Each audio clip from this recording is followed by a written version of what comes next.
Eu sempre falei, meu chapa, aqui é o país do dinheiro. Primeiro de tudo, você consegue um montante que te dê a oportunidade de viver tranquilamente aqui com a sua família, pelo menos durante 6 meses. Para que você, então, possa... estabelecer o network e tentar ver para onde que vai, né? Você sabe disso, porque você também é imigrante como eu. Sim. Há uma diferença, talvez, que ainda... É que eles me deram a minha cidadania já há alguns anos, então essa parte eu eliminei. Mas não é bom não, viu? Porque quando você entra com a cidadania, rapaz, o governo te persegue, viu? É mesmo? Ele não te deixa mais calmo, não, tranquilo. Você tem que cumprir todos os rigores que a legislação americana exige do cidadão americano. Mas aí tem os direitos também, né? Tem. Inclusive, acho que talvez o mais exercido, até para nós que somos brasileiros que gostamos, né? Aqui, por exemplo, é facultativo. No Brasil, dizem, né, que é obrigatório. Apesar de que muita gente não vai e depois paga aquela multa. Mas o brasileiro gosta de votar, né? Por exemplo, votar é um direito que você encara com conforto aqui nos Estados Unidos, poder fazer parte dessa dinâmica aqui? Tranquilo, e eu acho que eles estão muito certos. O americano, eu me considero americano, né? A verdade é essa. Eu tenho meus filhos que são americanos, tenho meus netos que são americanos, estudam, vivem aqui. Eu vejo o seguinte, essa liberdade... Eu trabalhei agora na eleição do Trump.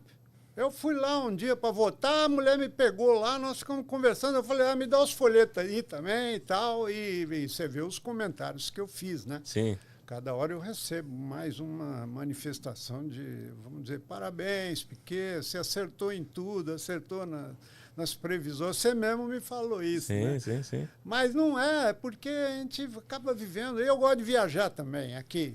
Dos 50 estados que nós temos dentro do território americano, eu já conheço 27. E de carro. Uau, sempre de carro? Gosto. Não, sempre não. Por exemplo, às vezes eu ponho avião, porque é muito longe, mas eu gosto de andar, parar. Já fez ali a Rota 66? Não, isso não, porque eu não quero relembrar os meus tempos de motocicleta. Entendeu? E dá muito redneck também, nada contra. Pouco a pouco os caras me pegam na rua. Mas, assim, a lista é um... Eu tive sempre... Bom, eu tive várias motocicletas, acho que foram 13 ou 14, mas eu prefiro as BMW, porque não fazem barulho, não deixam você tremer, entendeu? Hoje eu não tenho mais nenhuma, porque achei que não é mais a idade para ter. Mas os arlistas, quem tem Harley Davidson, desce da moto de 200 mil em seguida e desce tremendo, delírios tremem. Então, essa parte da Rota 66, mas a costa oeste eu conheço bem, entendeu? Agora, Piquet, a gente está falando sobre política, né? Tivemos agora, acabamos de ter a eleição, né? A melhor que já teve nos Estados Unidos. Aliás, até traçando uma comparação aí, já são quantas eleições? Quais os governos que você acabou pegando aqui? Dá para, de repente, traçar uma comparação? O que foi melhor? A partir do momento que eu comecei a entender um pouco da política americana, depois passei a estudar os que vieram antes. Mas eu peguei da era do Obama para frente, entendeu? Que foi pouco, né? Mas depois me interessei pelo negócio, falei, quero ver como é que esses caras pensavam para trás, né? E aí você começa a ver esses seriados que mostram como se fez a América, né? Eu sou fã dessa história, sabe? Eu acho que a América tem um valor extraordinário pela conquista que ela fez e, acima de tudo, pelo espírito do americano, né? Sempre com a presença dos imigrantes, sempre. Eles vinham de todos os países, da Europa principalmente, né? Europa Oriental também, da China. Quem fez as estradas de ferro aqui nos Estados Unidos foram os chineses e muitos japoneses também. Agora, do ponto de vista até como um jurista, né, como um estudioso, como um observador,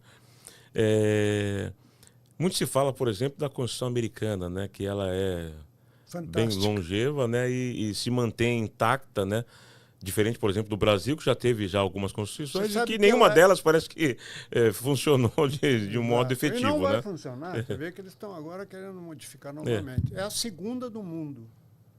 A primeira é de um país que é um ovo.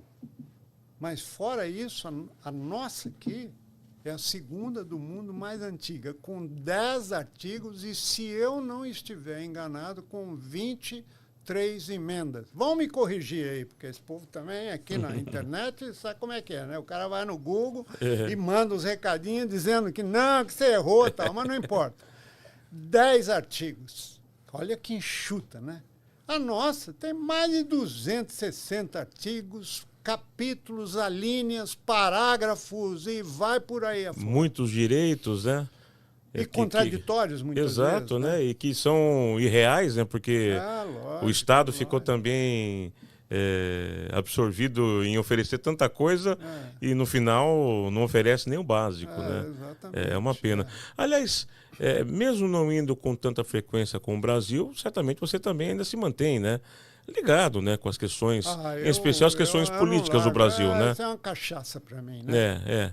Eu sou... como é que você está vendo? Vamos também pegar aí, talvez, os últimos 10 anos, desde do declínio dos governos petistas, a saída de Dilma, o governo transitório de Temer, depois a ascensão de Bolsonaro, a queda de Bolsonaro, o retorno de Lula, e agora sabe Deus o que nos reserva 2026. Bem, você sabe que nós estivemos juntos fazendo programas e a gente discutia muito isso, né? Eu sou frontalmente contra o Partido das Trevas, o PT. Frontalmente. Até do seu início, sabe? E acho que o Bolsonaro teve alguns momentos de erros, mas que foram inteiramente superados pela quantidade de acertos que ele teve no Brasil. Basta dizer que o ministro nosso do Planejamento foi um sujeito extraordinário, veio com uma mentalidade que, nós estávamos com superávit, acho que de 228. O Paulo Guedes, o posto Ipiranga. Que veio com uma cabeça boa. E hoje nós estamos com um déficit já que ultrapassa 110 bilhões, né? Então, é um negócio. E agora, só para você ter ideia, eles estão acabando com todas as entidades. E agora eles botaram lá novamente, acho que no Banco do Brasil, na Caixa Beneficente Eu tenho uma pena desse povo, viu? Da Caixa Beneficente do Banco do Brasil, um funcionário lá, administrativo, que não entendia nada para gerir um patrimônio de 242 bilhões de reais. Adivinha para onde vai esse trem, né? Então é o seguinte, enquanto a gente não restabelecer o caminho que, infelizmente, está hoje na mão do Congresso Nacional, com 2 líderes das 2 casas, tanto a dos deputados da Câmara quanto do Senado, eles são fracos, eles trabalham a favor do governo. E o Supremo Tribunal Federal, que do Supremo não tem nada. E são 11 pessoas que estão de mão dada ali. Todo mundo o seguinte, ninguém quer perder as bocas, né? Eu tenho um cara atrás de mim para botar uma capa em mim, você imagina, ganhando R$8.000 só para me botar uma capa para mim julgar os processos que eu nem sei o que contém ali, porque quem faz são os assessores. Então, você já viu, o Brasil está na água total, né? Mas pensando, por exemplo, a gente sabe que 2026 está logo ali, né? Tem até pré-candidato já usando essa expressão, que 2026 está logo ali, de fato está logo ali. A gente sabe que 2 anos é um pulo. Rapidão. Né? A gente viu, por exemplo, o que aconteceu nessas eleições municipais, quase que um reposicionamento também das forças políticas, né? Sem dúvida. O próprio centrão, né? Os partidos mais ao centro ganhando novamente força, musculatura. Como é que você está enxergando, por exemplo, esse 2026 para o Brasil? Primeiro, essas pretensões que o ex-presidente Jair Bolsonaro tem demonstrado de que ele vai ser o candidato à direita e vai conseguir reverter essa inelegibilidade, dá para acreditar nisso? Eu acredito que sim. Espero que aconteça. Porque até o momento não existe o Caiado lá, né, que está se colocando como um candidato à presidência da República, tadinho. É um bom governador, é um médico, né? Mas não tem a menor condição para comparar com o Bolsonaro. O Bolsonaro, pelo que eu entendo, ele era um capitão. E não foi aceito pela força maior, que só tem general, você sabe como é que é, né? Então, o pessoal também tem as suas políticas internas, né? Então, o Bolsonaro perdeu muito por isso. E perdeu também quando indicou alguns ministros que, vamos dizer, ele não sabia as origens. Ele saiu lá depois de 20 e tantos anos como deputado e caiu direto para ser candidato a presidente da República. Ele, se entrar novamente, e vai dar tanto trabalho para ele. Eu não teria essa aspiração, não, porque o que fizeram de errado, outra vez, porque a quadrilha está toda montada de novo, né? Você pega os ministros, pega todo mundo. É provável que ele pegue um governo em 2026 ou 2027 pior do que ele pegou em 2019, né? Quando ele assumiu, pior, né? Muito pior. E é o seguinte, ninguém tem mais coragem de empichar o Lula, né? Porque o Lula arrumou um esquema lá, botou o Zé Dirceu, que agora voltou à cena política, você viu? Foi inocentado de tudo. Parece que vem até como candidato a deputado federal. Não, vai ser, se não for senador, hein? É. E 24 anos de condenação, o cara está na... vou te contar, é Brasil, viu? Então, por isso que eu valorizo muito o que o Trump fez. O Trump ganhou como presidente, ganhou na Casa do Senado americano, fez maioria total, na Câmara dos Representantes. Sim. Não deixou que aquela lei estúpida, imbecil, que se tornava a maconha, uma coisa assim... Sim. de uso comum normal e outras tantas coisas que foram repudiadas. A própria emenda do aborto aqui também, na Flórida, acabou não indo para frente. Então, são coisas assim. E vem esse time de imbecil dizendo, não, temos direito ao nosso corpo. Olha, desculpa. Agora, Piquet, até a gente está quase que chegando ao final, né, do nosso bate-papo. Vamos terminar falando um pouquinho, então, sobre as perspectivas desse segundo mandato do Trump. Dá para entender que Trump vem agora para talvez um mandato até superior ao que ele fez no primeiro? Porque né, ele já saiu bem avaliado, pelo menos até os 3 anos e meio, né, do seu primeiro mandato, até chegar a pandemia. Acho que a pandemia foi o grande divisor de águas, talvez, para a derrocada do Trump, né? Verdade. Mas até a economia o país vinha num momento bom, né? E ele tinha todo o capital para uma reeleição até fácil diante do Biden, se não fosse, talvez, a pandemia. Por outro lado, tem muita gente apostando agora que esse segundo mandato do Trump, até porque vai ser o último, né? Nem que ele tivesse condições de idade e tal, ele não poderia, né? A não ser que existisse uma alteração de Constituição, que aqui nos Estados Unidos não é padrão, é muito difícil de acontecer, né? Mas ele vem para o tudo ou nada, ele vem para realmente deixar a marca dele como presidente aqui nos Estados Unidos. O que dá para esperar? Tem gente que teme exatamente por esse ímpeto, né? E talvez ele está muito mais livre para poder implementar tudo que ele tem em mente. Ele tem os instrumentos necessários para conseguir uma boa administração. Tem o conhecimento da administração passada.